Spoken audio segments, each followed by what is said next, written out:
we're not gonna do new products really, except for the fact that we're just gonna. This is what we were gonna show. We have some new slip ring.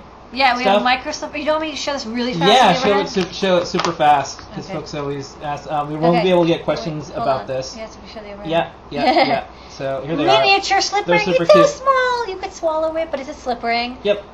6 wire, and then we also have Big Bertha. Yeah. Whoa. This can like fit inside of this one.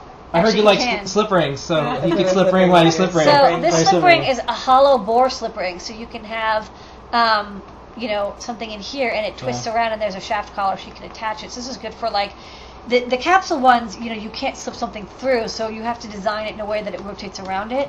This can actually literally rotate around whatever, so that can be really handy, and it's really solid. So these are a little more expensive, but this is like an industrial slip ring. And if you want this type, this is kind of the way it goes. We have 2 small ones that are $17.50 each, and then we have this big one, which is more expensive, of course.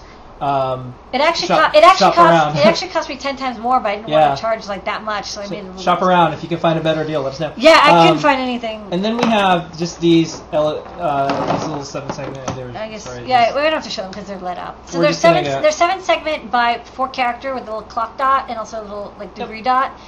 So you can multiplex them 8 anodes, and then there's 6 cathodes, 1 for each digit, and then 1 for the colon and 1 for the dot. And so you can use a 595 and then maybe some transistors. And we're going to be able to make this thing soon. A couple people know who know what this is. Very awesome. Yeah, you know what that is. I know. Okay, all right. And then we've got a shield, and then that's it. So LCD. we probably won't even have time next week to do this because we're going to have another guest, Aya from Little Bits.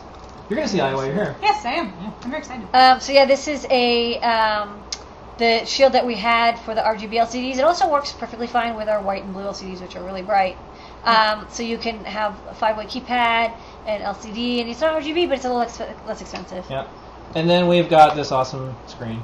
Okay, hold on. Let me sign up These are the VFD displays. This is a massive screen, so I have to bring it over here and then power it with the power. Ba-bang. Let's see if it'll power up. Okay, hold on.